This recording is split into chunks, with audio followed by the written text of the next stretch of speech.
Bonjour Alexia Borg. Bonjour Vincent. Alors justement, cette perte du lien social, elle est au cœur de votre dernier livre. Mais une question, pourquoi vous vous en prenez à Britney Spears? Alors, c'était justement par rapport à un chapitre où je parlais de la musique en général et j'attirais l'attention sur le fait que parfois, quand on écoute une musique à répétition, il peut y avoir des idées qui rentrent dans notre subconscient et qui peuvent un peu nous conduire ou nous induire en erreur et nous mettre dans un état assez pessimiste sur la vie par rapport à certaines choses. Et puis, les célébrités elles-mêmes qui incarnent les messages qu'elles envoient, eh bien, parfois, en les regardant, on peut aussi être influencé par leur comportement, ce qui est assez néfaste. Donc vous aimez pas Britney Spears? Non, si, j'aime beaucoup Britney Spears, mais bon, surtout celle qui était avant de ce qu'elle est aujourd'hui, parce qu'aujourd'hui, c'est pas un exemple. Allez, d'abord et avant tout, on va faire un peu d'anglais justement. Quelle est votre définition de la solitude? Alors, c'est une excellente question et merci de la poser parce qu'effectivement, en français, il n'y a qu'un seul mot pour définir la solitude positive ou négative. En anglais, il y a maintenant 4 mots. Il y a le mot solitude, qui est la solitude positive, celle qu'on choisit. Et il y a le mot loneliness, donc qui est cette solitude subie, celle qu'on ne choisit pas et qui nous fait du mal. Et puis il y a aloneness, qui est donc la solitude neutre, qui est un état vraiment d'isolement mais neutre. Et puis il y a maintenant aloneliness, qui est cette volonté de vouloir être seul alors qu'on n'y arrive pas. Donc les anglo-saxons, les anglophones ont vraiment réussi à mettre plusieurs mots dans cette diversité, cette pluralité de solitude, et nous on n'en a qu'un seul. Il y a donc, si je suis, une bonne et une mauvaise solitude. Oui, il y a la bonne solitude, c'est celle qu'on choisit parce qu'elle nous ressource, elle nous donne envie de prendre du recul sur notre vie, elle nous donne envie de travailler sur nous aussi parfois, de prendre les bonnes décisions, de faire les bons choix, d'être dans une reconnaissance aussi de ce que l'on a. Et c'est une solitude que je recommande, qui serait salutaire pour tout le monde. Et puis à l'autre, il y a cette solitude qu'on ne choisit pas, qui vient parfois même dans des moments où on peut être entouré, où on est parfois même au pouvoir, où on peut avoir une certaine célébrité, où on peut être même en couple. Et elle frappe à notre porte et sans s'en rendre compte, eh bien, elle nous fait ressentir un sentiment de douleur profond parce qu'on n'est pas forcément vu. Il y a un acteur essentiel dans votre livre, et on va demander aux gens bien éduqués d'être indulgents et aux enfants de fermer les oreilles, c'est le connard. Qui est ce personnage? Alors oui, toutes mes excuses, effectivement. Je note que ce concept est masculin chez vous. Masculin parce qu'il s'agit d'un sentiment. J'espère que vous ne parlez pas de votre interlocuteur. Ah non, absolument pas. Non, pas du tout. Je ne parle pas du tout de genre. Je parle d'un sentiment. Donc un sentiment est masculin et pas d'une émotion qui serait féminine. Non, donc le personnage que j'ai effectivement nommé de connard est tout simplement un démon, mais je voulais le rendre un peu universel, d'où ce mot qui peut parler à plusieurs générations et tout le monde peut s'y retrouver. Mais en psychologie, il s'agit de diffusion cognitive. Donc pour ceux qui ne sont absolument pas croyants, par exemple, et qui ne croient pas aux forces du mal, eh bien, c'est très audible aussi pour eux. Diffusion cognitive, c'est quoi? C'est quand on commence à se parler soi-même de façon très négative. Certains psychologues vont vous inviter à défusionner avec ces pensées-là. Est-ce que justement, ce que vous appelez le connard, justement, n'est pas une espèce de voix intérieure limitante? Oui, c'est ça, c'est une voix intérieure limitante, c'est une voix intérieure culpabilisante, c'est une voix intérieure qui ne vous pousse pas à aller vers l'autre, à aller vers une interaction sociale spécialement. Et oui, mais pourtant, vous dites parfois que l'autre, justement, l'enfer, c'est les autres. Alors, je ne dis pas forcément que l'enfer, c'est les autres. L'enfer, c'est les autres qui sont mal choisis. Ce sont les autres qui ne vous nourrissent pas. Ce sont les autres qui vont vous renvoyer une image de vous qui ne va pas vous tirer vers le haut, qui ne va pas vous rendre... Mais si elle est vraie? Alors, il y a des façons de le dire. Il y a des façons de le dire qui sont constructives. Il y a des façons d'avoir ce qu'on appelle un feedback, ou en tout cas un retour, qui nous permettent de s'améliorer. Et donc ça, je suis plutôt pour, mais il y a des façons de le dire. Il y a un cas très intéressant, vous y revenez, c'est un cas que vous connaissez, vous l'avez abordé ici d'ailleurs quand vous présentiez l'émission Talent et Carrière sur le Figaro TV, c'est justement le cas des entrepreneurs. Vous dites que le mal de cette solitude, M-A-L bien évidemment, touche les entrepreneurs et en particulier ce qu'on appelle les solo-entrepreneurs, ceux qui lancent notamment leurs activités, ce qui vous est arrivé un certain nombre de fois d'ailleurs dans votre vie. Oui, alors les solopreneurs, c'est évidemment l'un des plus, on va dire, la catégorie les plus touchées parce qu'ils se lancent et ils n'ont pas forcément tout un écosystème autour d'eux qui va à la fois les coacher, les encourager, les orienter. Ils sont face à leurs propres décisions, ils ne savent pas vraiment par où commencer. Est-ce qu'il faut commencer par la partie commerciale, par la partie marketing? Est-ce qu'il faut se concentrer sur son cœur de métier? Mais si on le fait, on met de côté certains autres aspects. Mais le solopreneur, à un moment donné, il devient entrepreneur et puis il devient un jour peut-être dirigeant et on commence à avoir un certain pouvoir. Et c'est vrai que la solitude est consubstantielle au pouvoir. Elle est consubstantielle à ses forces, à ses dirigeants qui doivent prendre des décisions tout de suite. Et c'est pour ça d'ailleurs que l'on soit solopreneur ou entrepreneur, la BPI a fait une étude très sérieuse sur la solitude des dirigeants et elle a détecté 7 formes de solitude différentes chez les dirigeants. Alors je ne vais pas toutes les citer parce qu'on n'a pas le temps, mais donner des exemples. Mais un exemple, ça peut être par exemple la solitude décisionnelle, la solitude situationnelle. La solitude décisionnelle, c'est quand on doit être face à des choix et on ne sait pas vers qui se tourner. Et ça, c'est la solitude. Alexia Borg, c'est vieux comme l'antique. C'est Exactement. La solitude du pouvoir. Absolument. Et c'est Napoléon Bonaparte qui en parlait déjà de cette solitude. Et justement, si je mets le doigt dessus, c'est parce que je pense aujourd'hui que si parfois nos dirigeants, tout bord politique confondu, prendre de mauvaises décisions, c'est aussi parce qu'il y a cette solitude du pouvoir et qu'ils ne sont pas bien entourés. Vous disiez la solitude, c'est un démon. Vous faites un jeu de mots au début de votre livre. Je l'ai trouvé très intéressant. Vous dites cette solitude subie, cette solitude négative, c'est un enfermement. Et vous faites un jeu en disant l'enfermement. Oui. Justement, quel est le lien que vous faites justement entre cette solitude et l'enfermement? On est parfois acteur de sa propre solitude, de son propre isolement. Complètement. Et merci de souligner ce jeu de mots parce que je suis assez très fière d'avoir mis le doigt dessus parce qu'effectivement, ce connard qui est en fait ce démon est dans l'enfer et il veut nous maintenir dans cet enfer. Et sa stratégie numéro 1, c'est le mensonge. Il a plusieurs façons de nous mentir et l'une des premières choses qu'il nous fait déjà, c'est de faire croire qu'il n'existe pas. Donc c'est pour ça qu'on ne l'identifie pas. Cette solitude, elle est identifiée très tard d'un point de vue déjà scientifique, puisque les études sont très récentes, mais aussi au niveau de notre quotidien. Donc son mensonge numéro 1, ça va être vraiment de nous dire tu n'as pas besoin de sortir, va vers cette relation toxique parce qu'elle te donne une montagne russe d'émotions et c'est plutôt bien d'avoir des émotions, il faut se sentir vivant. Et au final, en fait, elle nous crée une sorte de cage à laquelle on ne prend pas vraiment conscience et elle nous enferme parfois dans un ego qui veut absolument garder son pouvoir et qui n'arrive pas à le lâcher, une relation même de couple qui peut paraître très saine parce qu'il faut garder la bonne image auprès de sa famille et au final elle nous enferme dans quelque chose qui nous détruit. Le vertige du lien, comme l'appelle justement le coach en management François Bert dans un livre passionnant sur le discernement. On peut être, d'ailleurs vous dites, on peut être seul à plusieurs. Oui. Et c'est d'ailleurs dans ces moments-là que j'ai compris ce que c'était que la solitude pour moi. C'est-à-dire c'était dans ce moment où j'étais le plus entourée que j'ai compris qu'elle pouvait venir quand même là. Mais finalement, cette solitude-là, c'est l'incompréhension. Parfois, on n'est pas compris de son entourage, de ses proches, de ses collègues, etc. Mais est-ce que justement, ce n'est pas, en s'apitoyant justement sur cette forme de solitude-là, rejeter une faute sur les autres dont on est soi-même coupable? C'est-à-dire que parfois, on communique mal. Oui, ça c'est très très juste, on communique mal, mais pourquoi est-ce qu'on communique mal aussi? C'est parce qu'on a encore une fois peur d'être qui l'on est, peur de s'affirmer, peur d'être rejeté par l'autre, parce qu'on exprime notre identité. Mais parfois on ne sait pas non plus qui on est, parce qu'on a peur de se retrouver seul et de se découvrir soi-même et de s'affirmer.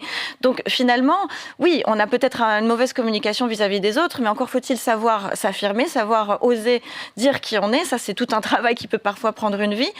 Mais je tiens quand même à souligner qu'il y a un autre allié du connard qui arrive, c'est l'intelligence artificielle, qui, elle, à la fois nous aide à comprendre les schémas inconscients parfois qu'il peut y avoir dans les relations, qui nous aide à nous comprendre nous-mêmes. Et là, ça va devenir très dangereux parce que, eh bien, vous le savez, l'intelligence artificielle est dans notre quotidien et parfois, on peut s'appuyer un peu trop sur cette béquille pour justement avoir cette interaction sociale, avoir cet échange avec l'autre, se connaître soi-même et ne plus passer par l'être humain. Finalement, parce que, et de façon générale, avec les écrans, il y a une une virtualisation et un cercle vicieux. C'est ce que vous expliquez aussi, il me semble. C'est que finalement, ça nous isole, mais ça crée des nouveaux liens et ça recrée un isolement et on n'en sort pas. On n'en sort pas. Et je ne sais pas si vous avez vu, mais je pense que oui, effectivement, Le Figaro a fait un article sur le sujet. C'est le collier Friend. Donc un collier doté d'intelligence artificielle qui est en permanence avec nous, qui nous écoute et qui analyse nos moindres sons, faits et gestes et qui nous conseille par le biais justement de cette application mobile et qui vient en fait nous donner une présence permanente. Et c'est en fait ça le problème de ce connard que j'ai en fait identifié, c'est que j'ai personnifié comme étant ce démon de solitude subie, c'est qu'il vient remplir en fait un vide parce qu'il a compris en fait que l'humain a besoin d'une présence, mais pas juste superficielle, celle qui nous écoute, celle qui nous accepte inconditionnellement, qui nous juge pas forcément, qui est dans la bienveillance, un mot peut-être un peu trop galvaudé, mais qui nécessite une importance et d'être mis en avant de façon assez urgente, je pense, parce que sinon c'est l'IA qui va prendre ce rôle. Il y a un certain nombre de situations que vous identifiez comme justement activant ce démon chez les uns et les autres, mais finalement, est-ce qu'il y a des situations, j'allais dire, objectives? Après tout, comme le disaient certains psychologues, parfois il y a des propos qui sont par exemple anodins et qui peuvent être traumatisants. Autant dire, c'est la façon dont les choses sont émises et la façon dont les choses sont reçues aussi également, qui peuvent activer ce genre de mécanisme. Oui, alors effectivement, c'est pour ça que j'ai parlé de 20 situations différentes. J'aurais pu en faire 200 ou 300 de situations, mais bon, il fallait choisir 20 situations différentes dans lesquelles j'explique comment est-ce que cette identité nous induit en erreur face à certaines critiques, parfois de la famille. Ça peut venir très tôt, ça peut venir du conjoint, ça peut venir évidemment du monde professionnel avec son manager. Et comme quoi, en fait, on va utiliser nos blessures qui viennent de très loin, de l'enfance, pour réactiver certains mécanismes, certaines fausses croyances, et finalement nous faire perdurer dans quelque chose qui est très néfaste. Le connard, comme vous l'appelez, a des alliés. Est-ce que vous pouvez en citer quelques-uns ? Oui, il va avoir les alliés comme la peur, comme toutes ces blessures qui sont citées par Lise Bourbeau dans les 5 blessures qui nous empêchent d'être nous-mêmes, c'est-à-dire la peur de l'abandon, la peur du rejet, la trahison, l'humiliation.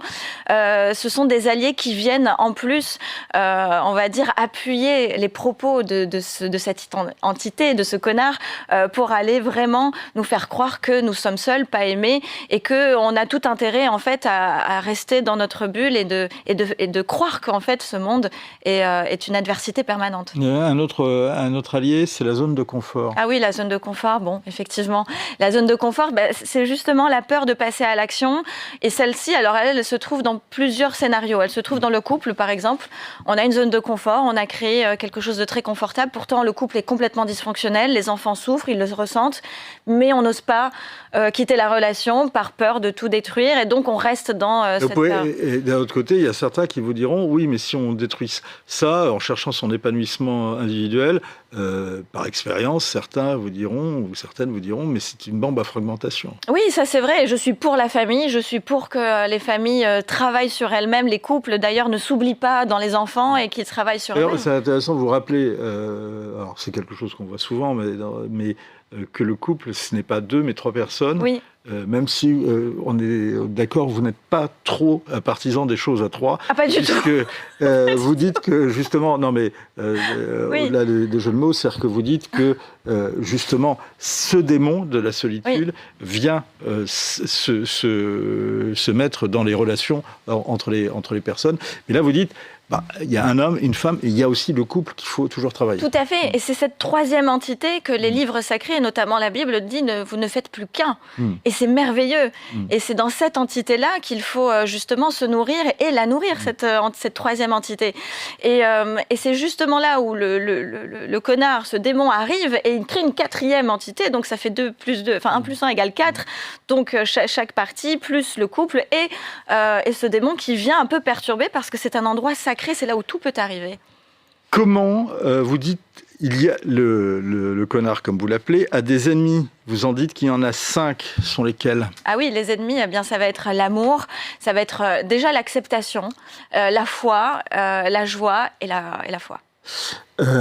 Pourquoi l'acceptation peut être justement un ami ?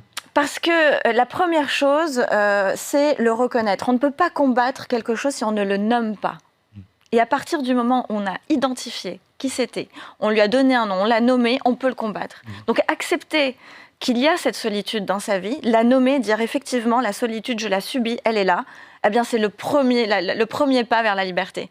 Et ça, le connard le déteste, le démon le déteste parce qu'une fois qu'il a été démasqué, il sait qu'on va commencer à avoir les armes pour le combattre. Mais alors, est-ce que dans ce cas, c'est pas un encouragement à la fatalité ? Non, parce qu'une fois qu'on l'a vu, on l'a accepté, après soit on décide de le transformer dans une solitude choisie, donc c'est-à-dire qu'on va en faire quelque chose de positif. On se dit oui, c'est vrai, plutôt que d'être dans la victimisation, de me dire constamment que je suis par exemple célibataire, pour faire simple, au lieu de voir ça comme quelque chose que je subis, je vais voir tous les aspects positifs et je vais en faire une force. Je vais peut-être mettre cette énergie au service d'autre chose. Mais à l'inverse, si on se dit oui, effectivement, en fait, je suis en train de subir et de me rendre compte que j'ai subi cette solitude, eh ben, on va peut-être passer à l'action pour être plus ouvert vers une relation, vers les autres, ou aller se guérir soi-même pour pas avoir de barrière à la rencontre. Toute cette réflexion autour de la solitude, question d'ailleurs aujourd'hui, la solitude touche-t-elle plus les hommes ou les femmes ? Alors, il y a un débat sur ça, pas tout le monde est d'accord. Je peux vous dire mon avis personnel. Moi, je pense qu'elle touche plus les hommes. Je pense qu'elle touche plus les hommes parce que les femmes vont avoir plus facilement cette tendance à se parler entre elles déjà, à dire quand ça va pas. On est beaucoup plus dans la communication et dans cette volonté de comprendre et de comprendre l'autre. Les hommes vont avoir beaucoup plus de difficultés à admettre les choses, à admettre leurs émotions, ne serait-ce que les admettre vis-à-vis d'eux-mêmes, mais aussi à les communiquer. Et pour moi, ce sont eux qui subissent le plus la solitude. Est-ce que finalement tous ces phénomènes de solitude ne sont pas la rançon d'un autre phénomène, mais qu'on a cherché, qui est celui de l'individualisme? Ah mais complètement, ça en fait partie. Et d'ailleurs, j'en parle aussi dans un chapitre, il y a des sociétés individualistes et d'autres qui ne sont pas individualistes. Dans les sociétés individualistes, eh bien justement, on va être de plus en plus, Vous avez un modèle qui n'est pas très réjouissant, c'est entre l'individualisme et le collectivisme. Voilà, c'est ça le collectivisme. On aimerait bien sortir des deux. Mais en fait c'est l'individualisme... J'écoutais l'extrait que vous donniez tout à l'heure d'Aurélie Jean, c'est Amélie Jean, pardon, qui, elle, justement, donnait un exemple très concret. C'est vrai qu'on va avoir toujours cette tendance à s'occuper de soi, et même le développement personnel en fait partie. On parle de développement personnel. Julia de Funès en est la grande... C'est un peu un livre de développement personnel que vous nous proposez là. Ça l'est, mais c'est pour sortir justement de l'individualisme et aller vers l'autre. Donc ça, c'est important. La question aussi, c'est que l'être humain, en tous les cas, est un animal social. Oui. Donc, de toute façon, il faut qu'il sorte. Il faut sortir de sa solitude, non ? Oui, quand on remonte à la préhistoire, celui qui sortait du groupe était fatalement celui qui risquait sa vie. Donc il fallait rester dans le groupe pour survivre. Mais aujourd'hui, on le voit bien avec d'ailleurs cette histoire de pingouins qui marchent seuls vers les montagnes, qu'on a aussi cette envie de quitter le groupe pour aller se retrouver soi-même. Donc il y a une forme aussi de se retrouver soi-même, mais peut-être pour mieux revenir vers les autres. Alors on ne sera pas forcément d'accord, parfois on sera un peu dérangé, mais c'est un livre absolument stimulant. Vraiment très intéressant, avec un titre effectivement qu'on ne recommande pas aux enfants. La solitude est un connard. Mais c'est une bonne nouvelle. C'est le livre d'Alexia Borg qu'on recommande et c'est aux éditions Jouvence. Merci beaucoup d'être venu nous en parler, Alexia Borg. Avant de se quitter, un dernier hommage à notre confrère Pierre Julien. Il a été enterré ce 6 février. Il était un amoureux des avions et un spécialiste hors pair des armées. C'est un domaine, deux domaines qu'il a couverts avec passion, au plus grand bonheur des auditeurs de RTL, dont il fut l'une des voix pendant plus de 40 ans. Que le ciel, qui l'aimait tant, accueille cette figure inoubliable des journalistes de défense et de la presse aéronautique avec le rire et la gouaille dont il a comblé ses amis, ses auditeurs, ses confrères. Adieu, cher Pierre. Nous, on se retrouve demain, même heure, même endroit, ici, avec Anne-Emmanuel Isaac.